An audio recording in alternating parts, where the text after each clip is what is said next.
제54장 교리와 성약 134에서 136편. 소개민 연대. 1835년 8월 17일에 오하이오주 커틀랜드의 교회 회원들은 곧 있을 교리와 성약의 출판을 승인하기 위해 특별 모임을 개최했다.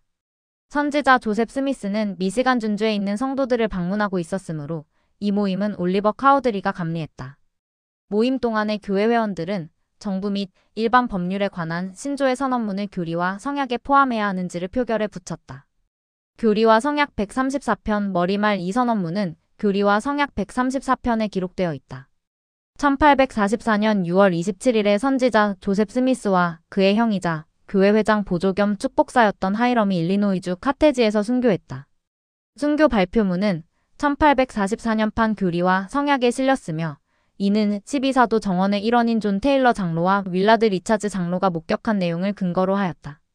이 발표문은 교리와 성약 135편에 기록되어 있다. 1846년 2월에 교회 회원들은 일리노이주 나부를 떠나 아이오와 준주를 횡단하여 서부를 향하는 여정을 시작했다. 1847년 1월에 브리검 영 회장은 네브래스카주 윈터쿼터스에서 교리와 성약 136편에 기록된 계시를 받았다. 주님께서는 이 계시에서 성도들에게 자신을 조직하고 서부로의 여행을 준비하라고 권고하셨다. 1835년 8월 17일 오하이오주 커틀랜드의 교회 회원들이 교리와 성약 134편을 교리와 성약에 포함하는 것을 승인했다. 1844년 6월 27일 선지자 조셉 스미스와 하이럼 스미스가 일리노이주 카테지의 카테지 감옥에서 순교했다. 1844년 7에서 8월 교리와 성약 135편을 기록했다. 1846년 2월 4일 성도들의 첫 번째 부대가 일리노이주 나부를 떠나 서부를 향한 여정을 시작했다. 1846년 6월 브리검 영이 이끄는 성도들의 부대가 아이오와주 케인스빌과 네브래스카주 윈터쿼터스를 비롯한 다른 정착촌들이 세워졌던 미주리강에 도착했다. 1847년 1월 14일 교리와 성약 136편을 받았다. 1847년 7월 24일 브리검 영의 개척자 부대가 솔트레이크 밸리에 도착했다. 지인 중에서 자신의 정부와 법률을 지지하고 받드는 사람들을 떠올려 본다. 교리와 성약 134편 5절 그들은 어떤 점에서 훌륭한 시민인가? 교리와 성약 134에서 136편을 공부하면서 나라의 정부와 법률을 지지하고 받들기 위해 노력하는 데 있어 여러분을 인도하는 원리들을 찾아본다. 교리와 성약 134편 역사적 배경 추가 자료. 1833년 말에 교회 회원들이 불법적으로 미주리주 잭슨군의 보금자리에서 쫓겨난 후에 교회 지도자들은 주정부와 연방 정부 관료들에게 성도들의 시민권을 보호하고 잃어버린 재산을 되찾을 수 있도록 도움을 요청했으나 도움을 구하는 교회의 청원은 거듭해서 기각되었다. 어떤 경우에는 교회 회원들이 미주리와 다른 곳에서 법과 질서를 지키지 않는다며 잔인한 적에 의해 비난을 받고 있었으며 국가의 법률에 반하는 율법을 제정하고 있는 것으로 묘사되고 있었다. 1833년 7월에 미주리주 인디펜던스에서 발생한 폭도들의 폭력 사태 때문에 계명의 책 인쇄본 중 아주 적은 양만이 남게 되었다. 그런 이유로 선지자 조셉 스미스가 받았던 계시들을 담은 새로운 책을 출판하기 위한 준비가 1835년에 오하이오주 커틀랜드에서 이루어졌다. 1835년 8월 17일에 교회 회원들은 출판을 앞둔 교리와 성약 초판본을 승인하기 위해 일반 총회에 모였다. 그 모임 동안에 올리버 카우드리는 정부 및 일반 법률에 관한 신조의 선언문이라는 명칭의 추가 문서를 낭독했다. 참석자들은 만장일치로 그 문서를 교리와 성약에 포함하는 것을 승인했으며 그 문서는 현재는 교리와 성약 133편인 1835년판에 부록 뒤에 추가되었다. 이 문서는 현재 교리와 성약 134편에 기록되었다. 이것은 선지자 조셉 스미스에게 주어진 계시는 아니지만 윌리엄 W. 펠프스의 도움을 받아 올리버 카우드리가 준비한 것으로 추정되며 정부 및 법률에 관한 교회 회원들의 믿음을 명확히 밝히는 선언문이다. 교리와 성약 134편 정부와 시민의 책임이 약술되다. 교리와 성약 134편을 읽으면서 정부의 역할, 종교의 실천, 시민의 책임에 관해 이 선언문이 언급하는 것을 찾아본다. 교리와 성약 134편 1에서 3절 양심의 자유로운 행사. 1833년에 미주리에서 경험한 박해와 정부 지도자들에게서 도움을 얻지 못한 일로 성도들은 정부가 양심의 자유로운 행사, 재산의 소유권과 사용권 및 생명의 보호를 포함한 시민의 권리를 보호해야 한다는 그들의 믿음을 더욱 굳건히 하게 되었다. 교리와 성약 134편 2절 시민들이 자신의 양심에 따라 행동하도록 허용하는 법률은 종교적 자유를 보호한다. 12사도 정원회에 들린 H. 옥스 장로는 정부가 양심의 자유로운 행사와 시민들의 종교적 자유를 보호해야 하는 책임을 지고 있다고 가르쳤다. 교리와 성약 134편 2절. 오늘날에는 정치, 분쟁 해결, 경제 발전, 인도주의적 구호 등의 분야에서 종교의 중요성이 그 당시보다 훨씬 커졌다는 사실을 부인할 사람은 없을 것입니다. 우리가 사는 세상을 개선하고자 한다면 종교를 이해하고 종교와 범세계적인 문제 간의 관계 및 종교와 정부 간의 관계를 이해하려는 노력이 반드시 수반되어야 합니다. 결과적으로 정부는 시민을 위해 종교의 자유를 보장해야 합니다. 유엔의 영향력 있는 세계인권선언 제18조에 명시된 바와 같이 모든 사람에게는 사상, 양심 및 종교의 자유에 대한 권리가 있습니다.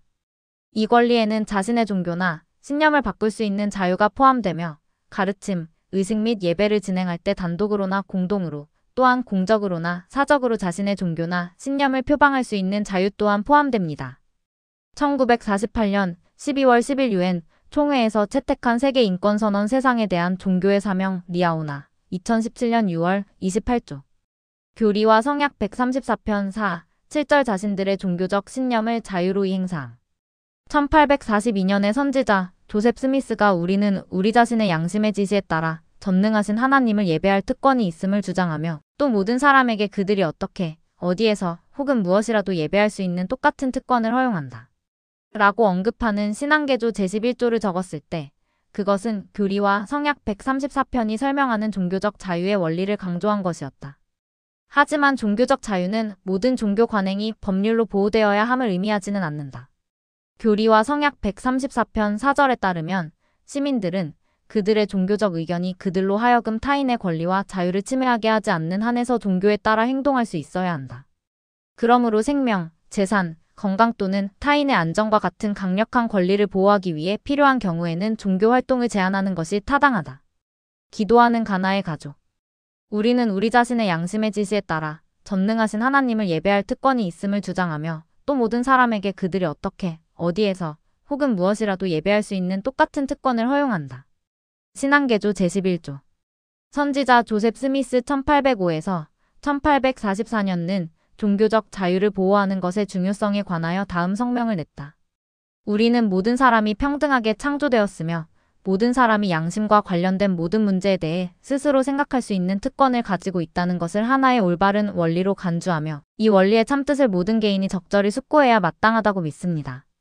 따라서 하늘이 가장 값진 은사의 하나로 인류에게 부여한 자유롭고 독립적으로 사고할 수 있는 권리를 빼앗을 능력이 우리에게 있다 해도 우리는 전혀 그럴 의사가 없습니다. 저는 모든 종파, 당파, 교파에 대해 가장 관대한 느낌과 자애의 감정을 지니고 있습니다. 또한 양심의 자유와 권리를 가장 성스럽고 소중하게 여기며 저와 견해가 다른 어떤 사람도 경멸하지 않습니다.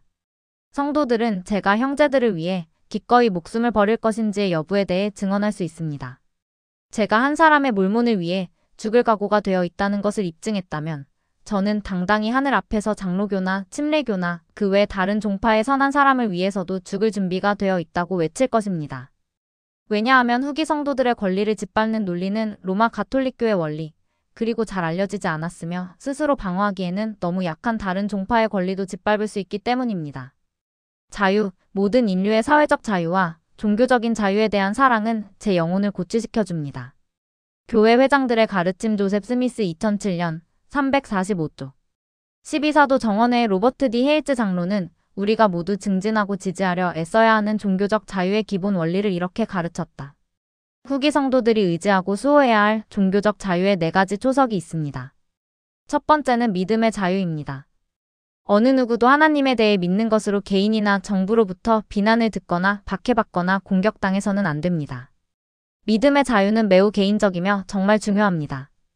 종교적 자유의 두 번째 초석은 우리의 신앙과 믿음을 다른 사람과 나누는 자유입니다. 부모, 전임 선교사, 회원 선교사로서 주님의 교리를 우리의 가정에서 그리고 전 세계에 가르치기 위해 우리는 종교적 자유가 필요합니다.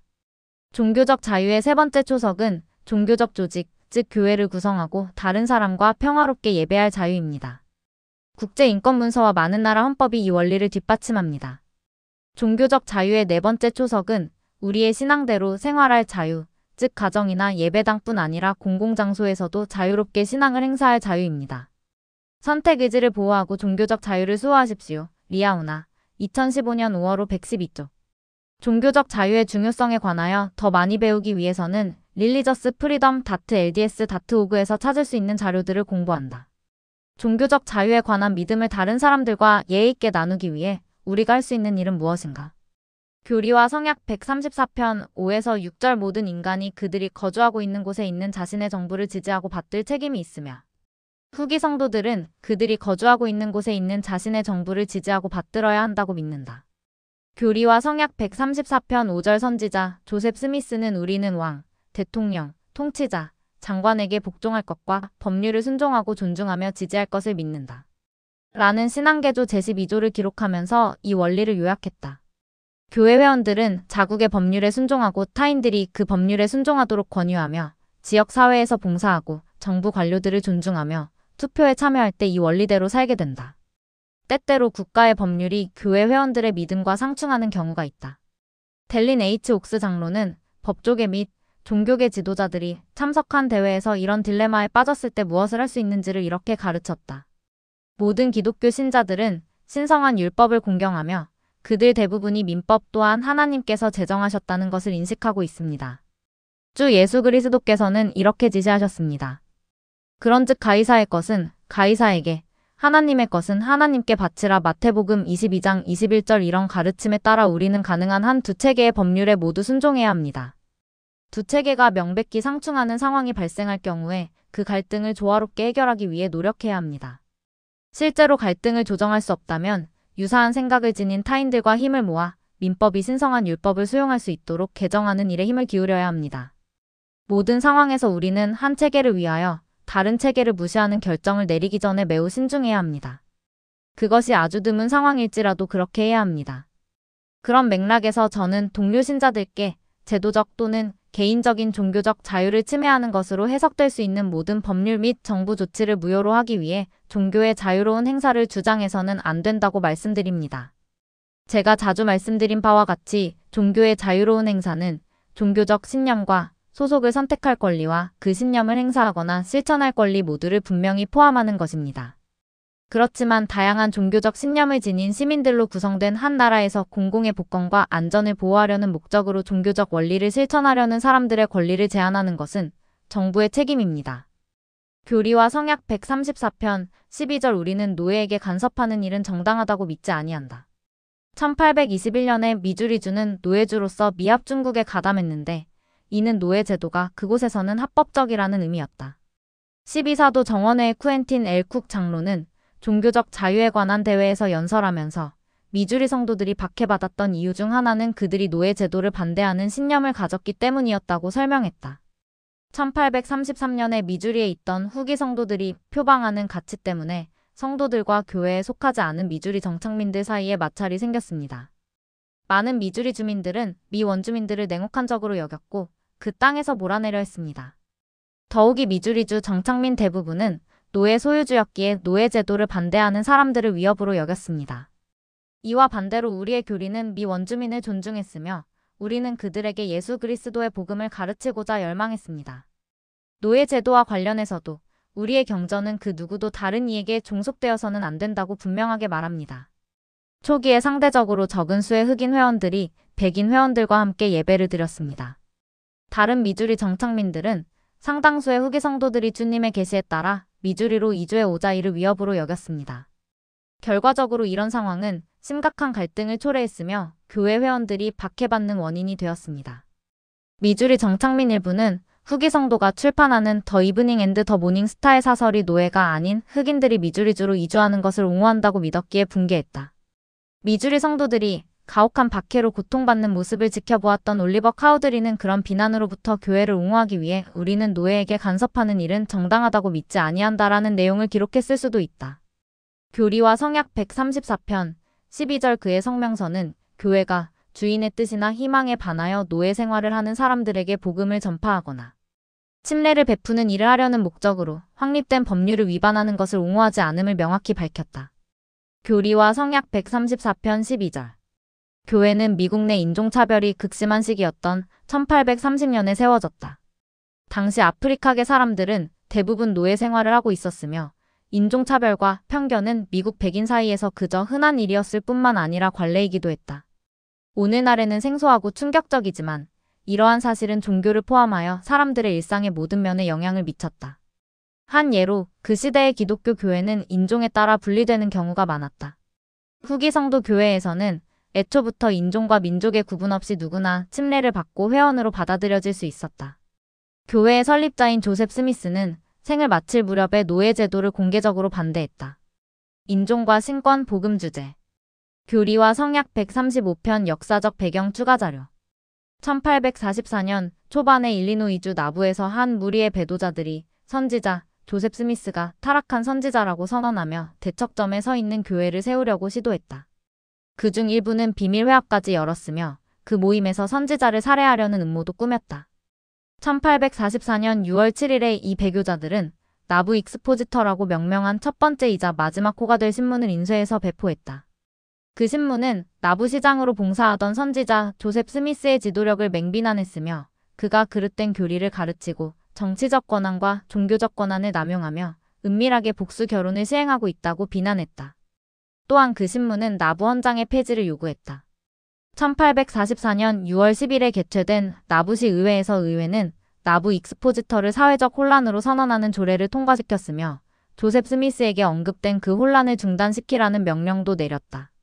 그 모임에서 선지자 조셉 스미스는 그들의 행위와 그들이 발행한 신문은 도시의 평화를 해칠 의도가 있으며 폭도들의 군중 심리를 일으키는 경향이 있으므로 그러한 것들이 존재하는 것은 안전하지 않습니다.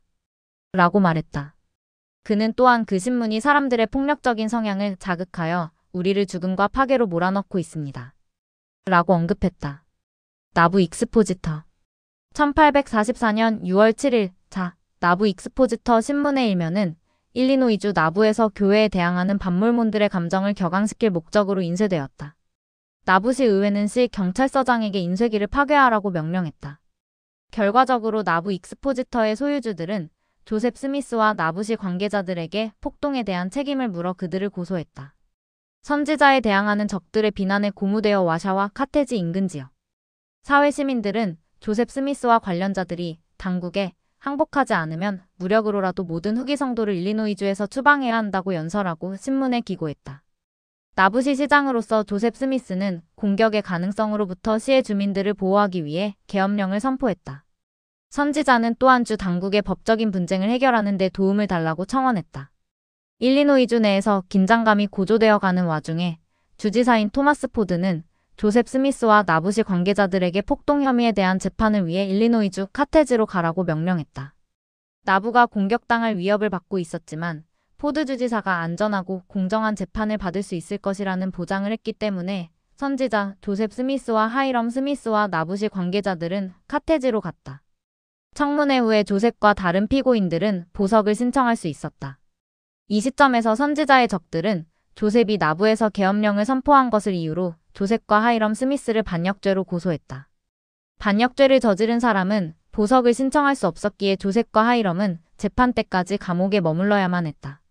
선지자와 그의 형은 머물고 있던 해밀턴 호텔에서 끌려나와 카테지 감옥에 구금되어 재판을 기다리게 되었다.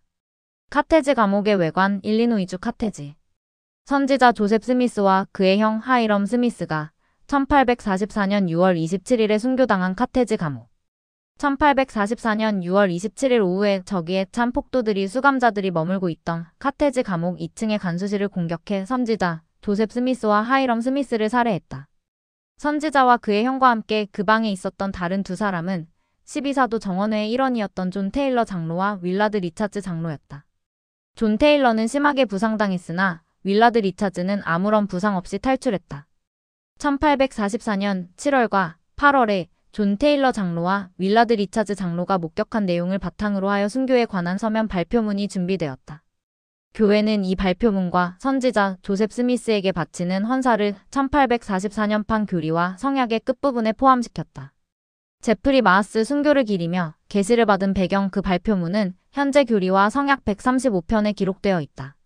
지도 8미국 미주리주, 일리노이주 및 아이오와주 지역 지도 11리노이주 나부, 1839에서 1846년 교리와 성약 135편 교회가 선지자 조셉 스미스와 하이럼 스미스의 순교를 발표하다. 교리와 성약 135편을 읽으면서 선지자 조셉 스미스의 공헌 가운데 일부를 찾아본다. 교리와 성약 135편 1에서 3절 조셉은 자기의 사명과 이를 자신의 피로 임봉하였고 그의 형 하이럼도 그러하였느니라. 많은 고대 선지자들이 하나님께서 부여하신 사명을 성취하는 동안 박해받고 죽임을 당했다. 사도행전 7장 54에서 60절, 니파이전서 1장 19에서 20절, 모사이아서 17장 9에서 13절, 엘마서 33장 14에서 17절, 힐라멘서 8장 17에서 19절 참조. 이처럼 선지자 조셉 스미스 또한 비난과 박해를 받았으며 결국 죽임을 당하여 자기의 사명과 이를 자신의 피로 임봉했다. 교리와 성약 135편 3절 브리검 영 회장에게 주어진 계시에서 주님께서는 조셉 스미스가 자기의 피로 자기의 간증을 임봉할 필요가 있었나니 이는 그가 존귀하게 되고 악인은 정죄받게 하려 함이었느니라라고 확인해 주셨다. 교리와 성약 136편 39절 로버트 D. 헤이즈 장로는 이렇게 가르쳤다. 조셉 스미스는 자신의 간증을 피로써 임봉하였습니다. 선지자의 순교는 교리와 성약과 몰몬경이 진실하다는 간증을 임봉하기 위하여 또한 이 경륜의 시대에 예수 그리스도와 그분의 복음을 거룩히 증거하기 위하여 죽음을 자발적으로 받아들인 것이었습니다. 교리와 성약 135편 1절 참조 개인적인 간증을 얻는 것의 중요성, 성도의 벗, 1995년 1월호 21조. 선지자 조셉 스미스가 자신의 피로 자신의 간증을 임봉한 것에 관한 더 많은 정보를 찾으려면 2장에서 교리와 성약 136편 39절 주애를 참조한다. 카테즈 감옥의 내부 일리노이주 카테즈. 선지자 조셉 스미스와 그의 형 하이럼이 살해당한 카테즈 감옥 위층의 간수 침실. 존 테일러와 윌라드 리차즈는 그 공격에서 살아남았다. 교리와 성약 135편 3절 주의 선지자여 선견자인 조셉 스미스는 이 세상에서 사람의 구원을 위하여 다만 예수를 제외하고 세상에 살았던 어떠한 사람보다 더 많은 일을 수행하였도다. 선지자 조셉 스미스는 복음의 회복을 돕기 위해 하나님께 부름받은 필멸의 인간이었다. 교리와 성약 1편 17에서 23절 136편 37에서 39절 참조 하나님의 선지자로서 부름받은 조셉 스미스는 이 세상에서 사람의 구원을 위하여 다만 예수를 제외하고 세상에 살았던 어떠한 사람보다 더 많은 일을 수행하였다. 교리와 성약 135편 3절 오늘날의 교회 회원들은 선지자 조셉 스미스의 업적 덕분에 풍성한 축복을 누릴 수 있다. 고든 B. 힌클리 1910에서 2008년 회장은 이런 축복을 언급하면서 선지자 조셉 스미스에 관해 이렇게 간증했다. 38년 반이라는 짧은 생애 동안 비길 데 없는 많은 지식과 은사와 교리가 그를 통해 왔습니다. 객관적으로 보더라도 그것과 비교할 것은 아무것도 없습니다. 주관적으로는 그것은 온 세상에 있는 수백만의 후기 성도들의 개인적인 간증의 요지입니다. 하나님이 계시하신 위대한 것들, 리아오나, 2005년 5월호 83조. 조셉 F. 스미스 1838에서 1918년 회장은 선지자 조셉 스미스의 성역이 이 지상에 살았거나 살게 될 시기에 상관없이 모든 사람에게 미친 영향을 이렇게 설명했다. 조셉 스미스가 종사한 사업은 이 세상의 일뿐만이 아니라 지금까지 살아온 삶과 앞으로 다가올 삶에까지 관계되고 있습니다. 다시 말하면 그것은 지금까지 지상에서 살았던 사람들과 현재 살고 있는 사람들, 또한 우리 다음에 올 사람들과도 관련이 있습니다. 그것은 지상에서 육신을 입은 자에게만 국한되는 것이 아니라 영원으로부터 영원에 이르는 전 인류에 해당하는 것입니다. 교회 회장들의 가르침 조셉 F. 스미스 1998년 13조. 스스로 조셉 스미스가 하나님의 선지자였는지 알고자 하는 모든 사람은 이 진리에 대한 영적인 증거를 받을 수 있다. 12사도 정원회의 닐의 랜더슨 장로는 교회 회원 각자가 기도하는 마음으로 이 증거를 얻으려 힘써야 한다고 가르쳤다. 조셉 스미스는 회복의 선지자입니다. 그의 영적인 사업은 아버지와 아들이 나타나심으로써 시작되었으며 하늘 천사의 방문이 수없이 뒤따랐습니다. 그는 하나님의 손에 들린 도구가 되어 성스러운 경전과 잃어버렸던 교리와 신권을 회복했습니다. 조셉이 한 일의 중요성을 알려면 지적인 노력만으로는 부족합니다. 조셉처럼 하나님께 구해야만 합니다. 야고보서 1장 5절 또한 조셉 스미스 역사 1장 11에서 13절 참조 영적인 질문은 하나님께서 주시는 영적인 대답을 받을 가치가 있습니다. 믿는 사람은 저마다 선지자 조셉 스미스의 신성한 사명과 성품에 대한 영적인 확인을 받아야만 합니다. 이것은 모든 세대에게 해당하는 이야기입니다. 선지자 조셉 스미스에 대한 간증은 우리 각자 다른 경로로 올 수 있습니다. 무릎을 꿇고 기도하며 그가 참된 선지자였음을 확인하려고 하나님께 구할 때 올 수도 있습니다.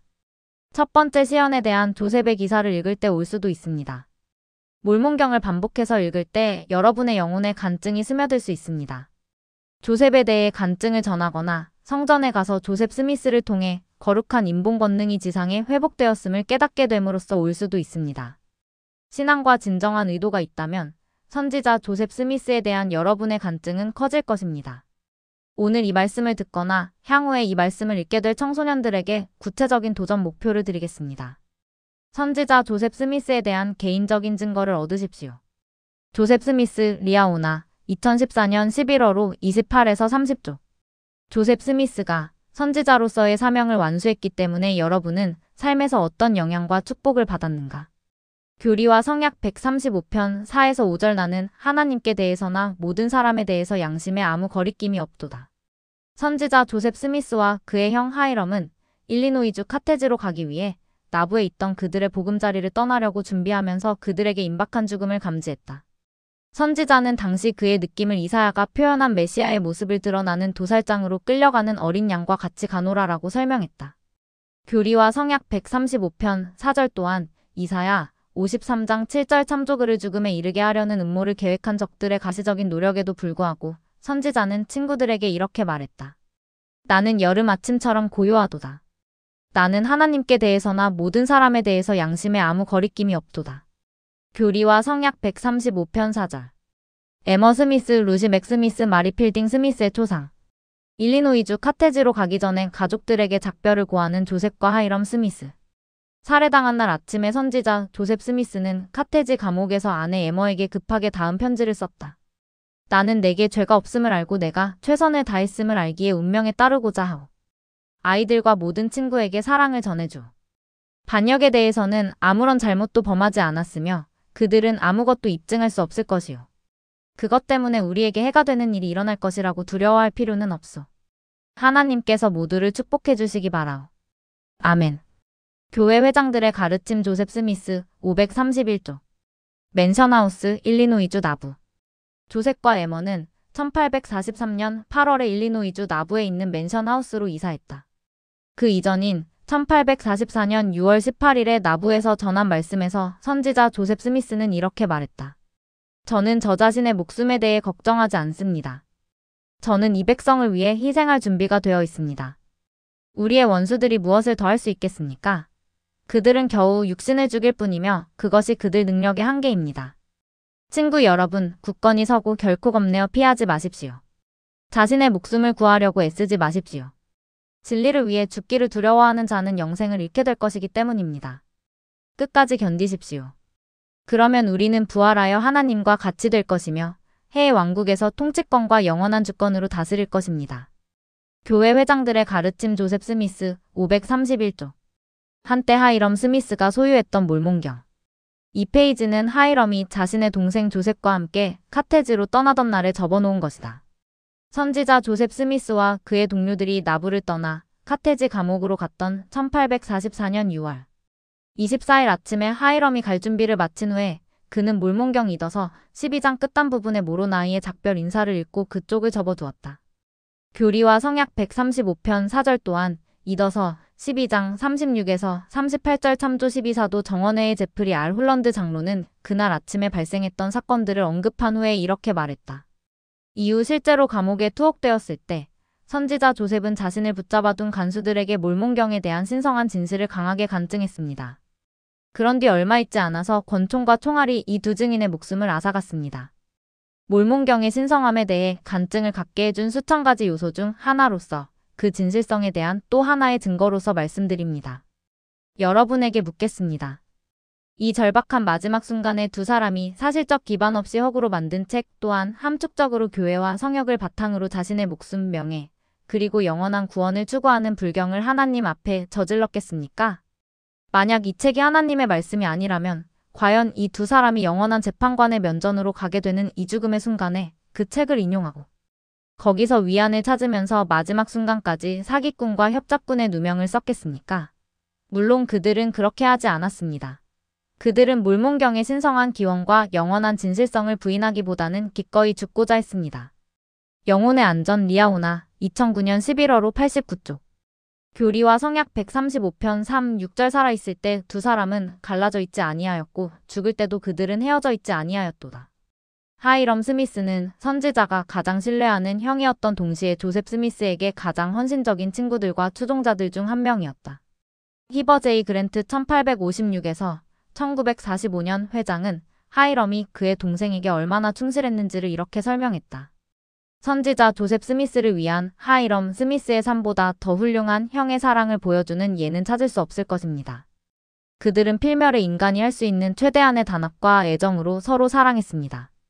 하이럼 스미스의 마음속에는 쭈호의 질투심도 없었습니다. 어떠한 사람도 살아서나 죽어서나 살아계신 하나님의 선지자에게 하이럼 스미스보다 더욱 충직하고 더욱 진실하고 더욱 충실할 수는 없었을 것입니다. 말을 타고 있는 조셉과 하이럼 스미스 조각상 카테지로 가기 위해 나부를 떠나면서 선지자 조셉 스미스와 그의 형 하이럼 스미스는 성전 근처에서 잠시 멈추어 섰다. 선지자는 이렇게 말했다. 이곳은 하늘 아래에서 가장 사랑스러운 곳이며 그들은 최고의 사람들이다. 그들은 앞으로 닥칠 시련에 대해 거의 알지 못하고 있다. 선지자 조셉 스미스와 하이럼 스미스가 회복된 복음의 참됨을 그들 자신의 피로 임봉했다는 사실을 아는 것은 어떻게 회복된 복음에 대한 여러분의 간증을 강화할 수 있는가?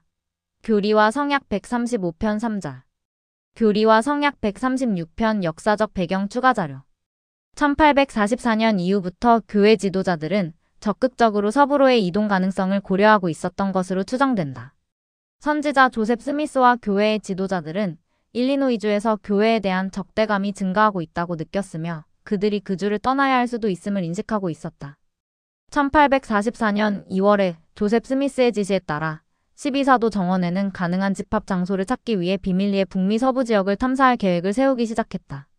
얼마 후에 선지자는 50인 평의회로 알려진 새로운 조직을 구성했으며 그 평의회에 서부에서 성도들을 위한 새로운 보금자리를 찾으라는 책임을 부여했다. 선지자 조셉 스미스는 생의 마지막이 가까워 오자 이 경륜의 시대의 신권 열쇠를 12사도 정원의 일원들에게 부여했다. 교회 회장들의 가르침 조셉 스미스 534쪽 참조 선지자의 순교 이후에 1844년 8월 8일에 개최된 모임에서 많은 교회 회원들은 당시 12사도 정원의 회장이었던 브리거 영이 교회를 인도해야 한다는 것을 확인해주는 영적인 현실을 받았다. 때가 찬 시대의 교회사 학생교재, 제두판 교회 교육기구 교재, 2003, 291에서 293쪽 참조. 교회의 많은 적들은 선지자 조셉 스미스가 살해당하고 나면 교회가 무너질 것으로 생각했다. 그러나 교회와 나부시가 계속해서 성장하고 번창하자 교회의 적들은 교회 회원들을 일리노이주에서 쫓아내려 전력을 기울였다. 1845년 9월에 조셉과 하이럼 스미스의 살인 혐의로 기소되었으나 나중에 석방된 사람 중 한 명이었던 리바이 윌리엄즈 대령이 300명의 폭도를 이끌고 조직적으로 외딴 곳에 있는 몰몬들의 농장과 보금자리를 불태웠다. 그들은 무방비 상태에 있던 집들과 농장 건물들, 재분소들과 곡식 더미를 불태웠다. 때가 찬 시대의 교회사, 300일 쪽 많은 일리노이 주민들은 후기 성도들이 일리노이주에 머물면 내전이 일어날 수도 있다는 두려움에 사로잡혀 있었기 때문에 교회 회원들에게 일리노이주를 떠나라고 요구했다. 1845년 9월 24일에 12사도 정원에는 교회가 이듬해 봄에 떠나겠다고 약속하는 서한을 발표했다.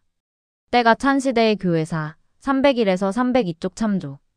현지의 폭도들과 주 민병대가 폭력을 써서 협박하자 교회 회원들은 1846년 2월에 나부를 떠나 아이오와주를 가로질러 서쪽으로 이동하기 시작했다.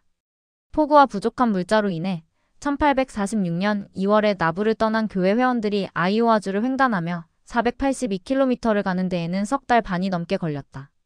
이 시기에 500명 이상의 후기 성도 남성들이 브리검 영 회장의 요청에 따라 1846년 5월에 발발한 멕시코 전쟁에 참전하고자 미합 중국 군대에 입대했고 이 부대는 몰몬 대대로 알려졌다. 일부 남성들은 아내와 자녀들을 데리고 함께 갔다. 그들의 군 복무로 가난한 교회 회원들의 서부 이동을 지원할 자금이 마련되었지만 한편으로는 많은 가족들이 서부로 이동하는 일부 기간 동안을 남편과 아버지 없이 지내야 했다. 이런 이유로 교회 지도자들은 1847년 봄이 될 때까지 서쪽에 있는 로키 산맥으로 가는 여정을 중단하기로 했으며 교회 회원들에게 겨울 동안 임시 정착촌에 머물도록 권고했다. 우리의 유산 예수 그리스도 후기 성도 교회 약사 1996년 69에서 74쪽 참조. 몰몬 개척자 묘지 네브래스카주 플로렌스. 오늘날 네브래스카주 플로렌스에 있는 몰몬 개척자 묘지 원터커터스에서 사망한 많은 성도가 묻혀 있다. 많은 성도가 미주리 강의 양쪽을 따라 정착했다. 가장 큰 정착지는 강 서쪽에 있던 네브래스카주의 윈터쿼터스였다. 그곳은 약 3,500명 정도의 교회 회원들에게 금세 안식처가 되었다. 성도들은 통나무 집이나 버드나무와 흙으로 만든 움집에서 살았다. 우리의 유산 71쪽 많은 성도들이 추운 날씨를 피할 거처를 제대로 찾지 못했다. 말라리아, 폐렴, 폐결핵, 콜레라, 괴열병과 같은 질병으로 곳곳에 고통과 죽음이 퍼져나갔다. 첫 번째 겨울에 700명이 넘는 교회 회원들이 사망했다. 때가 찬 시대의 교회사 319에서 320쪽 참조 1847년 1월에 브리검 영은 서부로의 이주에 관한 주님의 지시를 받기 위해 기도하고 나서 교리와 성약 136편에 기록된 영감의 창 권고를 구술했다. 지도 11교회의 서부 이동. 교리와 성약 136편 1에서 33절 주님께서 교회 회원들을 조직하시고 그들에게 서부로 이동할 준비를 하도록 권고하시다. 교리와 성약 136편 1에서 33절을 읽으면서 교회 회원들이 어떻게 스스로를 정비하고 서부로의 여행을 계속할 준비를 해야 하는지에 관해 주님께서 주신 권고를 찾아본다. 교리와 성약 136편 1에서 33절 이스라엘 진영. 추방된 후기 성도들은 고대의 모세가 애굽에서 인도해낸 이스라엘 자손을 칭한 이름인 이스라엘 진영으로 불렸다. 교리와 성약 136편 1절 참조 또한 출애굽기 14장 19에서 20절 여호수아 6장 23절 참조 이 이름을 사용한 의도는 현대 이스라엘이 광야를 거쳐 여행하는 동안 축복을 받을 것이며 결국에는 고대 이스라엘이 그러했던 것처럼 영구적인 정착지로 인도될 것임을 시사하기 위한 것이었다. 주님께서는 네브래스카주 윈터쿼터스에 있던 교회 회원들에게 당신이 주 너희 하나님 곧 너희 조상들의 하나님 아브라함과 이삭과 야곱의 하나님이라고 선언하셨으며 그분이 이스라엘의 자손을 애굽 땅에서 인도하여 낸 동일한 하나님이며 당신의 백성 이스라엘을 구원하기 위하여 마지막 날에 당신의 팔을 뻗으실 것이라고 약속하셨다. 교리와 성약 136편 21에서 22절 성도들이 이주를 위해 스스로를 조직하도록 영감받은 방식은 고대 이스라엘이 구현했던 조직 및 지도력과 유사했다. 출애굽기 18장 21에서 27절 신명기 1장 15절 참조. 원터커터스 진입 스콧 M. 스노우. 성도들은 1846에서 1847년에 미주리 강변을 따라 원터커터스를 포함한 다수의 정착촌을 세웠다. 교리와 성약 136편 7절 개척자로서 가게 할지어다. 모든 교회 회원이 동시에 서부로의 이주를 시작할 수는 없었기 때문에 앞서간 이들은 힘을 다하여 나아가서 머물러 있을 자들이나 나중에 올 자들을 위하여 봄 작물을 심고 집과 곡식을 재배할 밭을 준비해야 하는 자들이었다. 교리와 성약 136편 6에서 7, 9절 참조주님께서는 이 성도들을 개척자라고 부르셨다. 교리와 성약 136편 7절 이는 그들이 다른 사람들보다 앞서가면서 그들이 따라올 길을 준비하고 도와야 한다는 의미였다. 1847년 4월 5일에 몇몇 교회 지도자들이 떠난 후에 첫 번째 개척자 무리가 4월 15일에 윈터쿼터스를 떠났다. 그들은 1600km 이상을 가서 1847년 7월 말에 솔트레이크 밸리에 도착했다. 1847년 7월 24일에 브리검 영 회장은 그곳에 도착했으며 성도들이 새로운 보금자리를 찾았다는 확증을 받았다. 때가 찬 시대의 교회사 331에서 333쪽 참조 1869년에 대륙횡단 철도가 완공되기 전에 결과적으로 6만 명이 넘는 사람들이 유타 지역에 있는 성도들과 함께하기 위해 같은 경로를 걸었다. 토마스 S. 몬슨 회장은 오늘날의 교회 회원들이 어떻게 개척자가 될 수 있는지를 이렇게 설명했다. 후기 성도가 되는 것은 개척자가 되는 것입니다. 개척자란 앞서가서 다른 사람들이 따라올 길을 준비하거나 여는 사람으로 정의되기 때문입니다. 아울러 개척자가 되는 것은 희생에 익숙해지는 것입니다. 교회 회원들은 집을 떠나 시온으로 여행하라는 요청을 더는 받지 않더라도 오랜 습관이나 낡은 관습 또는 소중한 친구를 버려야 할 때가 있습니다. 어떤 이들은 교회의 회원이 되기를 거부하는 식구들을 두고 떠나는 고뇌에 찬 결정을 내리기도 합니다. 그렇지만 후기 성도들은 소중한 사람들이 언젠가는 이해하고 받아들이기를 기도하며 앞으로 나아갑니다. 개척자의 길이 쉽지는 않으나 우리는 가장 으뜸되시는 개척자, 곧 앞서가서 따라야 할 길을 보여주신 구주의 발자취를 따릅니다. 우리 선조들이 가졌던 신앙에 부끄럽지 않게 생활하십시오. 리아오나 2016년 7월 4에서 5조. 자신을 희생하여 여러분이 회복된 복음의 축복을 누릴 수 있는 길을 마련한 사람들을 떠올려 본다. 다른 사람들이 복음의 축복을 받을 수 있도록 돕기 위해 여러분은 어떤 일을 할 것인가? 교리와 성약 136편 23에서 33절에 기록된 주님께서 가르치신 원리들이 어떻게 서부로 향하는 교회 회원들의 여정을 도왔으리라고 생각하는가? 교리와 성약 136편 34에서 42절 주님께서 교회 회원들을 안심시키시고 그들에게 당신의 모든 계명을 부지런히 지키라고 권고하시다.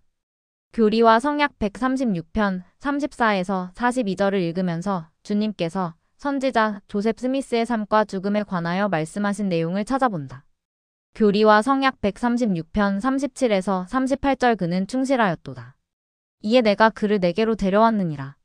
선지자 조셉 스미스를 죽음으로 이끈 사건의 배후에 있던 나부의 배교자들은 그가 타락한 선지자라고 선포했다. 하지만 교리와 성약 136편에 기록된 계시에서 주님께서는 선지자 조셉 스미스의 신성한 부름에 대해 증거하셨으며 그는 충실하였도다. 이에 내가 그를 내게로 데려왔느니라라고 말씀하셨다. 교리와 성약 136편 37에서 38절 참조 조셉 F. 스미스 회장은 선지자 조셉 스미스가 주님에게서 받은 신성한 사명과 부름에 충실했다는 것을 다음과 같이 간증했다. 무덤으로부터 하나님의 아들이 부활하시고 승천하신 이후 이 세상에서 일어났던 가장 위대한 사건은 결코 중단되거나 멸망될 수 없는 인간의 왕국이 아닌 하나님의 왕국의 기초를 놓기 위한 길을 준비하기 위하여 하나님과 그의 아들이 소년 조셉에게 나타나신 일입니다. 이러한 진리를 받아들였기 때문에 저는 그가 세상에서 사명을 행한 동안 선포하고 발표한 그 외의 다른 진리를 쉽게 받아들일 수가 있었습니다. 그는 참되지 않은 교리는 절대 가르치지 않았습니다. 그는 주께서 명하지 않으신 교리는 절대 행하지 않았습니다. 그는 잘못된 것은 절대 옹호하지 않았습니다. 그는 속지 않았습니다. 그는 주께서 명하신 대로 보고 듣고 행했습니다. 그러므로 조셉 스미스가 이룬 사업은 그가 아니라 하나님께서 책임을 지시는 것입니다. 주님께서 그 책임을 지시며 인간이 지는 것은 아닙니다. 교회 회장들의 가르침 조셉 스미스 545에서 546조. 교리와 성약 136편 39절 그가 자기의 피로 자기의 간증을 임봉할 필요가 있었나니. 선지자 조셉 스미스의 사망 이후에 많은 교회 회원들이 그의 죽음으로 말미암아 기이 여겼다. 이는 그들이 왜 하나님께서 그가 살해당하도록 용납하셨는지를 혼란스러워했다는 의미이다. 교리와 성약 136편 39절 교리와 성약 136편에 기록된 계시에서 주님께서는 선지자 조셉 스미스가 사망한 이유에 대해 그가 자기의 피로 자기의 간증을 임봉할 필요가 있었나니 이는 그가 존귀하게 되고 악인은 정죄받게 하려 함이었느니라라고 설명하셨다. 교리와 성약 136편 39절 선지자의 순교에 관한 자신의 느낌을 피력하면서 윌포드 우드럽 1807에서 1898회장은 이렇게 말했다. 저는 선지자 조셉 스미스의 죽음과 그의 생명이 취해진 방법에 대해 특별한 느낌이 들곤 했습니다. 만약 조셉이 그의 소망을 이룰 수 있었다면 그는 로키 산맥으로 가는 길을 개척했을 것이라고 생각했습니다. 그러나 그 이후로 이 경륜의 시대의 수장으로서 자신의 간증을 피로 임봉하고 이 경륜의 시대의 열쇠를 가지고 영의 세계로 가서 옥에 있는 영들에게 복음을 전파하는 선교 사업의 문을 여는 것이 하나님의 계획에 따라 그에게 요구된 것이었다는 사실을 알게 되었습니다. 교회 회장들의 가르침 조셉 스미스 537조. 조셉 F. 스미스 회장은 또한 선지자 조셉 스미스와 그의 형 하이럼 스미스의 사망의 필요성과 우리가 그들에게서 배울 점에 관해 말했다. 조셉 스미스와 하이럼 스미스의 순교가 우리에게 가르치는 것은 무엇입니까? 그 위대한 교훈은 유언은 유언한 자가 죽어야 유효하다는 것입니다. 히브리서 9장 16절 주님께서는 그 유덕하고 의로운 사람들의 간증이 사악하고 불의한 세상에 대한 증거가 되도록 희생을 허락하셨습니다. 또한 그들은 구속주께서 사람이 친구를 위하여 자기 목숨을 버리면 이보다 더 큰 사랑이 없나니라고 하신 말씀에 대한 훌륭한 사랑의 모범을 보여주었습니다. 요한복음 15장 13절 그들은 이 훌륭한 사랑을 성도들과 세상에 나타내 보여주었습니다. 그들은 카테지로 출발하기 전부터 죽으러 간다는 확신을 실천하고 나타내 보여주었습니다. 이 순교는 항상 주님의 백성들에게 영감을 주었습니다. 그것은 그들이 개인적인 시련을 겪을 때 도움이 되었으며 안에서 길을 추구하고 진리를 알고 그에 따라 생활할 용기를 주었으며 하나님께서 그분의 종 조셉 스미스를 통해 계시하신 위대한 진리를 알게 된 후기 성도들에게 성스러운 기억으로 영원히 간직될 것입니다. 교회 회장들의 가르침 조셉 스미스 537에서 538쪽 교리와 성약 136편에 기록된 교리와 원리들은 어떻게 여러분이 어려움을 겪을 때 충실하게 남을 수 있도록 도와주는가?